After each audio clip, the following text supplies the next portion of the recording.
Siragadikka serial வந்து மனோஜும் முட்டாள்தனமாக என்ன பண்ணுறான்னா அவங்க ஃப்ரெண்டு பேச்சு கேட்டுட்டு அந்த பொண்ணு வீட்டுக்கு, அதாவது ஏமாத்தின அந்த பொண்ணு வீட்டுக்கு வந்து போயிடுறான். போயிட்டு அந்த பொண்ணு என்ன சொல்லுதுன்னா, என் புருஷன் இல்லாத டைமில் நீ வந்து இந்த மாதிரி பண்ணுற, அதெல்லாம் தப்பு, நீ வெளியே போ அப்படின்னு சொன்னதுனால அவன் வந்து நான் தெரிஞ்சு தான் வந்திருக்கேன், ஒன்று நீ வீடியோ டெலீட் பண்ணு, இல்லைனா நான் சொன்னதை வந்து உண்மையாக்கிடுவேன் அப்படின்னு சொன்ன உடனே மனோஜ் அப்படி சொல்கிறான் அந்த பொண்ணுக்கிட்ட.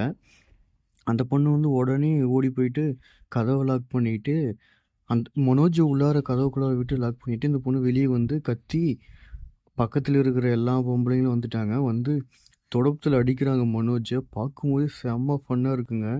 இன்றைக்கி வந்து சிறகடிக்க ஆசை சீரியல் ஃபன்னாக தான் போக போகுது, சீரியஸாலாம் இல்லை. சீரியஸாக போகும். அது எப்படின்னா, இப்போ முத்து வந்து அந்த அவங்க அம்மாவுக்கான டாக்டர் பட்டத்தை வந்து கேன்சல் பண்ணணும் அப்படின்ட்டு ஒரு வீடியோ எடுத்துகிட்டு போனாலும் அதை வந்து காமிச்சிட்றான். அது வந்து காமிச்சதுக்கப்புறம் நான் வந்து உனக்கு டாக்டர் பட்டம் கொடுக்கணும்னு நினச்சது தப்பு, நீ வந்து எல்லாமே ஃபேக்காக பண்ணியிருக்க, நான் வந்து உங்களுக்கு வந்து டாக்டர் பட்டத்துக்கு வந்து சிபாரிசு பண்ணியிருந்தா எனக்கு தான் கெட்ட பேர் வந்திருக்கும் அப்படின்னு அவங்க சொல்லி அதுலேருந்து பின் வாங்கிடுறாங்க. அதுக்கப்புறம் வீட்டில் வந்து அவங்க அம்மா எல்லாருக்கிட்டையும் சொல்லி அது வந்து பெரிய பிரச்சனை ஆகிட்டு, அப்புறமா அவங்க அப்பா வந்து முத்தவங்க அப்பா வந்து நீ நேர்மையாக பண்ணியிருந்தால் யாருமே எதுவுமே சொல்லியிருக்க மாட்டாங்க, நீ வந்து அது ஒன்று க்ரியேட் பண்ணி, அதாவது ஒன்று உருவாக்கி நீ வந்து கெட்ட பேர் எடுத்து தான் அது வாங்கணும்னா அது ஒன்று தேவையில்லை அப்படின்னு சொல்லிடுறாங்க. இதோட இந்த சீரியல் இன்றைக்கி முடியுது. நம்மளோட சேனல் பிடிச்சிருந்தா சப்ஸ்கிரைப் பண்ணுங்கள். ஏன்னா நான் ஃபஸ்ட்டே சொல்லலை சப்ஸ்கிரைப் பண்ணுங்கன்ட்டு.